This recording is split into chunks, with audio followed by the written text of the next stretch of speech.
RMC, le beurre et l'argent du beurre. Comme tous les samedis, comme tous les dimanches, avec Perico Légas. Bonjour Perico. Bonjour Mathieu. On va bien manger à pas cher. C'est la promesse qu'on vous fait tous les samedis, tous les dimanches dans la matinale week-end avec Perico Légas, bien sûr. Je vous présente une petite nouvelle qui nous rejoint autour de la table, Perico. Anaïs Castagna. Et bonjour à tous. Bonjour Anaïs. Elle mord pas, Perico. Non, je suis plutôt sympa. Elle n'a pas l'air. Elle n'a pas l'air. Mais on ne de sait mordre. jamais, va je vais se quand même me découvrir. méfier. Alors attention Anaïs, parce que pour cette première pour toi, Perico nous propose d'aller se faire cuire un œuf ce matin. Oui, bien sûr. La malbouffe n'est pas une fatalité, Mathieu. Et on ne va pas se laisser, comment puis-je dire correctement, enquiquiner par l'inflation. Chaque fois qu'on a un problème sur RMC, à la matinale, on a deux solutions. Donc on va essayer d'expliquer que la fatalité de l'inflation dont on parle beaucoup, le ministre de l'économie nous explique avec les industriels, les grands distributeurs, que bon, ils vont faire des efforts, mais on va peut-être trouver une autre lecture de l'inflation. On va peut-être la contourner en faisant nous-mêmes des choses que font les inflationnistes. Eh bien, écoutez, puisqu'on ne peut pas le payer, cette transformation, eh ben, on va peut-être la faire à la maison nous-mêmes. On peut continuer de bien manger malgré les prix qui continuent parfois d'augmenter dans les rayons des supermarchés. On doit continuer de bien manger. On nous annonce que les prix ne vont pas augmenter. J'adore Oui. Ça veut dire que donc ils vont pas bouger. Oui. Ah, et ça n'augmente plus. Ça veut dire que ce qui est acquis pour eux. Il n'y aura pas de marche arrière.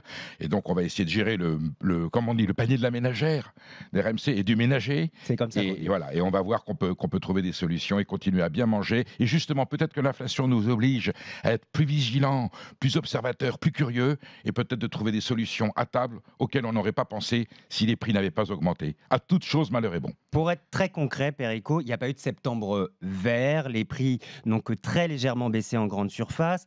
39 des 75 plus gros industriels de l'agroalimentaire avaient promis de baisser leurs prix fin juillet. Pour le moment, on ne le voit pas venir. Alors pourquoi ? Posons la question à notre invité, Perico. Serge Papin est avec nous. Bonjour Serge Papin. Bonjour. Merci d'être là. On vous connaît, vous êtes ancien président de Système U, vous êtes aujourd'hui consultant. Quelle est l'explication, Serge Papin? Pourquoi les prix ne baissent pas? Alors, d'abord, ce qui est intéressant, c'est qu'a priori, il n'augmente plus. Bon, déjà, premier point positif.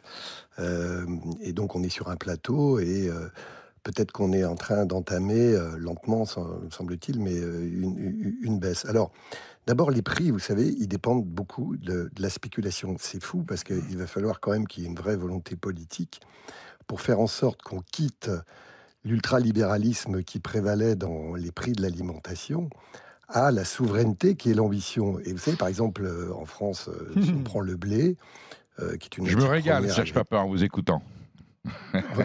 Voilà, on pourrait parfaitement, enfin moi je l'avais évoqué dans le rapport que j'avais fait pour la loi Egalim, faire en sorte qu'on connaît les coûts de production, on connaît les besoins de marge d'un agriculteur qui produit du blé, la distribution, la transformation. Donc il n'y a pas de raison, il faut qu'on se sorte de tout ça. Oui. Parce que nous sommes producteurs en France, et vous savez, la souveraineté va être un vrai enjeu. Donc il faut qu'il y ait cette volonté politique de dire, ce qui est produit en France, après tout, on connaît les consommations qui vont avoir lieu en France en 2024, précisément, dans toutes les matières premières agricoles. Donc, on connaît les coûts de production. Donc ça, c'est une première politique, piste. c'est toujours pareil. Alors, on va y revenir sur cette volonté politique. Voilà, alors, Perico Légas. Serge Papin, est-ce qu'on peut considérer à un moment donné que les prix, c'est très dur à dire, étaient un petit peu en deçà des réalités du marché et des coûts de production? Est-ce qu'on peut considérer, vous avez été à un moment donné un grand distributeur, et j'ai toujours dit que vous étiez un distributeur à visage humain par rapport à d'autres quand vous étiez président de Système U. Est-ce que ce n'est pas les industriels qui ont le plus supporté au début la compression des prix?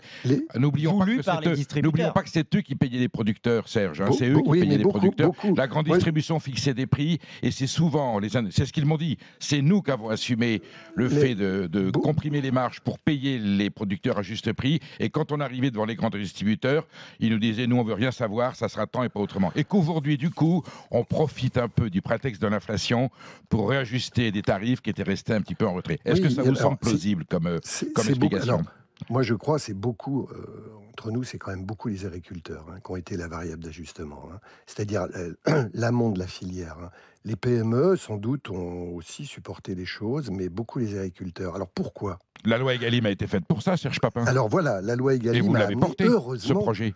heureusement, dans le contexte là, heureusement qu'il y a eu Egalim 2 qui a été fait, parce qu'autrement, ils seraient fait étriller les agriculteurs. Parce que bien sûr, en période d'inflation, ils auraient servi, encore une fois, comme c'est le maillon le plus faible, de variable d'ajustement. Mais vous savez ce qu'il faudrait, parce que comme ces fameuses négociations, la négociation, c'est la loi du plus fort. Tout le monde a peur et tout le monde se préserve.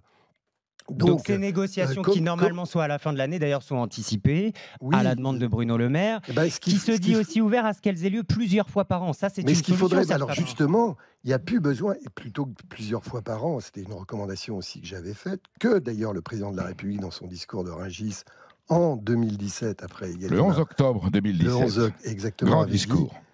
Dans son grand discours, il avait dit qu'il faut qu'on sorte des négos annuels pour passer sur ce qu'on appelle du pluriannuel. Parce qu'imaginons qu'il n'y ait plus ces négociations qui sont le rapport de force, mais qui est un dialogue basé sur le contractualisme. C'est pas simplement un papier juridique, c'est un état d'esprit qui fasse en sorte qu'en transparence, on se dise oui, s'il y a des coûts qui augmentent, ça peut justifier des augmentations, et quand les coûts baissent, on les répercute aux consommateurs, de manière à ce qu'on ait une sérénité, parce que là, il n'y a pas de sérénité. C'est ces négociations, tout le monde se dit mais est-ce que je vais encore exister dans les linéaires demain? C'est quand même des séances de torture, les comités de référencement, Serge Papin. Vous savez bien, vous y avez participé. On prend le producteur, on l'étrangle, et s'il ne veut pas, il dégage. Écoutez, c'est un système. Moi, je crois que c'est un système qu'il faut remettre en cause. Ça sert à rien de jeter la pierre à un tel ou un tel. Non, tout remettre à plat. Moi, je crois qu'il faut remettre à plat. En tous les cas, c'était une de mes préconisations avant l'inflation. Donc, et si on va voir, parce que c'est quand même stratégique l'alimentation dans un grand pays comme la France, et on voit bien dans le contexte climatique, géopolitique, pandémique, tout ce qui, on voit bien que cet enjeu-là, il faut qu'on se préserve. Il n'y a pas que l'alimentation d'ailleurs. On parle des médicaments, tout ça. Il faut qu'on revienne à une vraie souveraineté. Il faut qu'on ait une vraie diversité. C'est quand même anormal aujourd'hui qu'on importe la nourriture des soja, des tourteaux de soja. On va en parler. Voilà. Donc il faut qu'on revienne. Et pour arriver à ça, il faut nourrir un dialogue qui soit différent que de ce rapport de force qui est un peu la loi du plus fort, disons-le, un peu la loi de la jungle. Et puis, comme le dit Perico, le troisième élément, pour y arriver, c'est les consommateurs. Plus ils vont aller vers des produits moins transformés, parce qu'on voit bien que l'inflation se porte plus sur les produits transformés, voire ultra transformés, que sur les produits bruts. Parce que quand on achète des produits bruts, il faut passer à la cuisine, c'est le domaine de Perico. Ça, on voit qu'on peut manger encore dans des prix acceptables. On va y venir, écoutez bien. RMC, le beurre et l'argent du beurre. Michel-Édouard Leclerc, sur RMC et BFM TV hier matin, dit le consommateur, dans tout ça, c'est le dindon de la farce. Anaïs Castagnard, regardons les chiffres. Plusieurs études dévoilées cette semaine montrent que de plus en plus de Français renoncent à bien manger à cause de cette inflation. Oui, d'abord une étude du Crédoc RMC vous a révélé cette semaine, étude qui montre que les plus modestes sont souvent obligés de diminuer les portions pour pouvoir s'en sortir. La moitié d'entre eux réduisent ou sautent des repas presque chaque mois.